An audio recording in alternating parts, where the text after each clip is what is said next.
सिर्फ वैरागी निर्दोष से भरा हुआ है। खाली वैराग से देखो, किसको छोड़ो नहीं बाहर से, खाली देखो तो ये आज है कल होएगा नहीं। अंदर से आसक्ति निकाल दियो, भले बैठा होवे तुम्हारे घर में, पति है, बेटा है, धन है, ये स्त्री है, बैठी रहे, तुम बाहर से नहीं त्याग करो उसका, लेकिन अंदर में उसका दोष देखो कि ये स्त्री नहीं है, ये भगवान है। तुमको जो मजा आता है, रस आता है, ये स्त्री से नहीं आता है। स्त्री तो एक बेजान है, उसमें जान भी डालने वाला कोई नहीं है। जान है आत्मा। मुर्दा पड़ा है, तुम प्यार करके देखो, किसको प्यार करता है, किसके लिए पीछे जाता है, कौन सा सुख तुमको प्यारा लगता है? ये सुख भी दुख है, 2 मिनट का सुख, फिर दुख शुरू हो गया, फिर अतृपति, अशांति, बेकरारी, जो इंद्रियों को खींच होती है, बलात्कार से तुमको घसीट के जाती है। सुख तो लिया, जब वो नहीं होएगी, नई विषय पदार्थ सामने होएगा, तुमको दुख भी इतना देखना पड़ेगा। ये सब रोते क्यों है मरने के टाइम? सुख, अपने सुख को रोते हैं। मेरे को ये सुख देता था, मेरे को ये सुख देता था। सुख ही याद करते हैं ना, या उस आदमी को याद करते हैं, मेरे को प्यार करके गया, मेरे को सुख दे के गया, मेरे को ऐसा करके गया, तो तुमको और भी पिंगला बना के गया। सुख तो दे के गया, अंधा बना के गया। उसी विषय विकार में तुम अभी तक अंधे हैं, उसी सुख को याद करते हैं, परमात्मा के सुख को थोड़ी याद करते हैं। कभी ऐसा बोलते हैं कृष्ण भगवान क्यों चला गया, होता था तो हमको ज्ञान देता था। कृष्ण भगवान को इतना याद करती है जितना मर्द और बेटे को याद करती है। उसका सुख जो हाजिर सुख था उसको याद करती है, और भगवान के सुख को याद नहीं करते।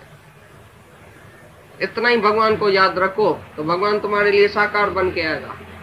और वो अगर शरीर से नहीं भी होगा तो भी तुमको राजाई देके जाएगा। एक मर्द भी मरता है, एक गुरु भी शरीर छोड़ता है। मर्द तुमको गिरा के जाता है नीचे, और भी इंद्रियों के सुख में अंधा करके जाता है। तुम रोते रहना सारी उम्र, जिंदगी में हरदम रोता ही रहूंगा, ऐसा कसम उठाना, सारी उम्र रोते ही रहेंगे। लेकिन गुरु जब शरीर छोड़ता है तो हमको राजा बना के जाता है, अपने जैसा शेर शिवम बना के जाता है। तो जैसे जाता ही नहीं है, राजाई दे के जाता है, तुम्हारी राजाई खींच के जाता है मर्द।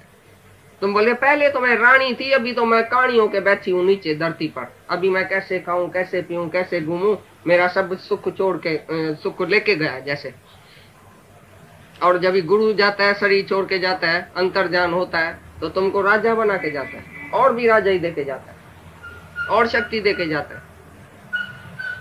तो ये सच्चा पति यही है, भगवान। यह शरीर भी देखने में आता है, वो कोशिश में है, अभी पुरुषार्थ में है, तो उसको दुख सुख सब भासेगा। जब तक जी आत्मा और शरीर अलग नहीं हुआ है तब तक तो दुख सुख सब भासेगा। इसलिए बोलता है जिज्ञासु को ऐसा घोर तप नहीं करना चाहिए। भाई नंगन होके जाके रहेगा जंगल में तो उसको गर्मी सर्दी सब भासेगी। ये तो मूढ़ बुद्धि वाला है, जो बेवकूफ है, वो जाके ऐसा रहता है, क्योंकि उसको पैसा चाहिए। आदमियों को ऐसा ठगना है, पैसा लेने का है।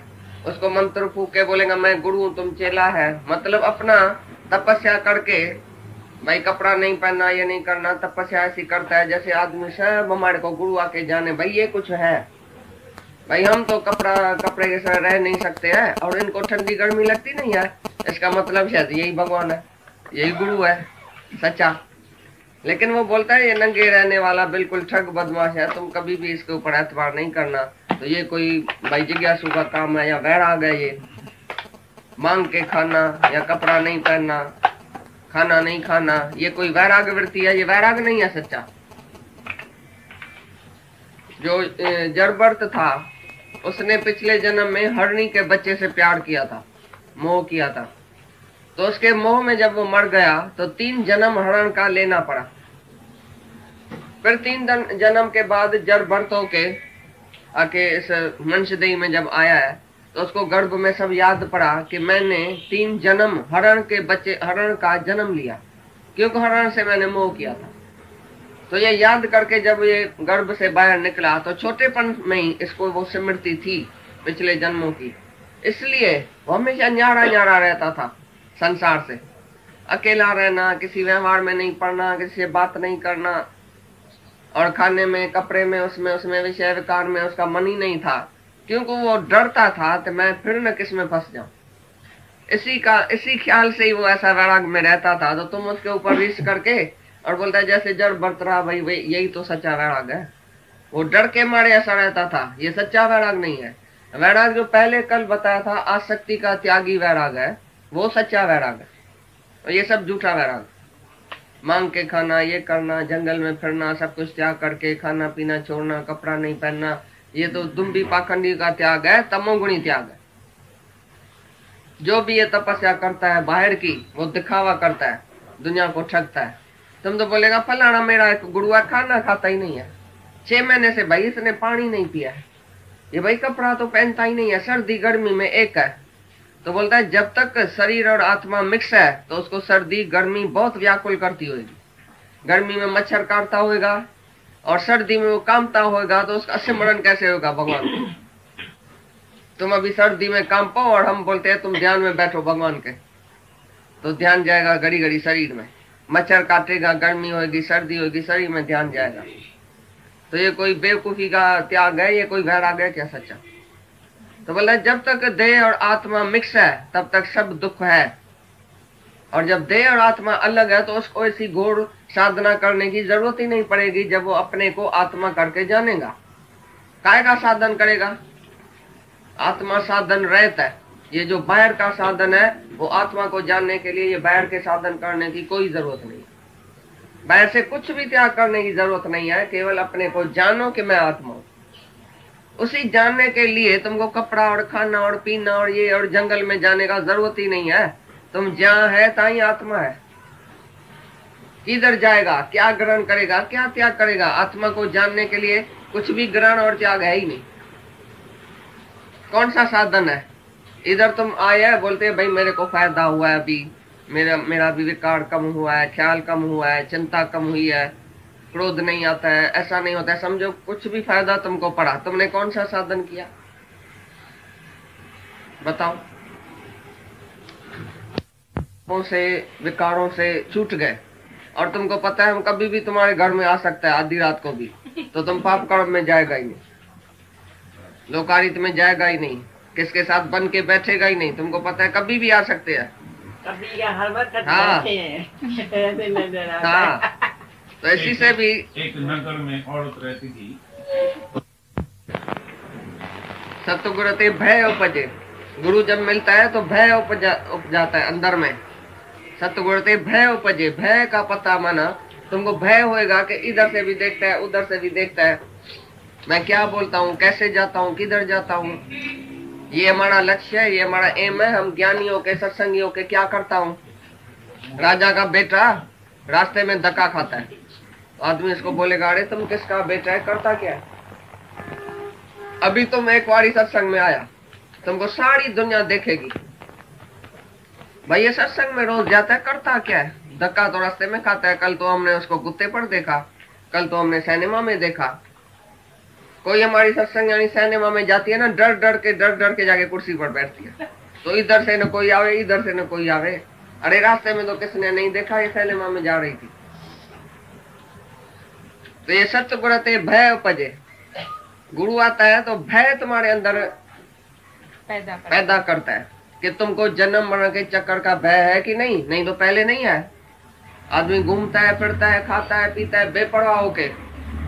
जब गुरु हमारे ऊपर होता है तो हमको गुरु का भय होता है। गुरु आके समझाता है कि तुमने ये सारी जीवन जो बर्बाद कर दिया, अभी आगे चल के तुमको नर्क का भय देता है, नर्क में जाना पड़ेगा तुमको, 84 लाख जूनियों में जाना पड़ेगा, अरे तुम्हारे लिए तो मौत है सामने।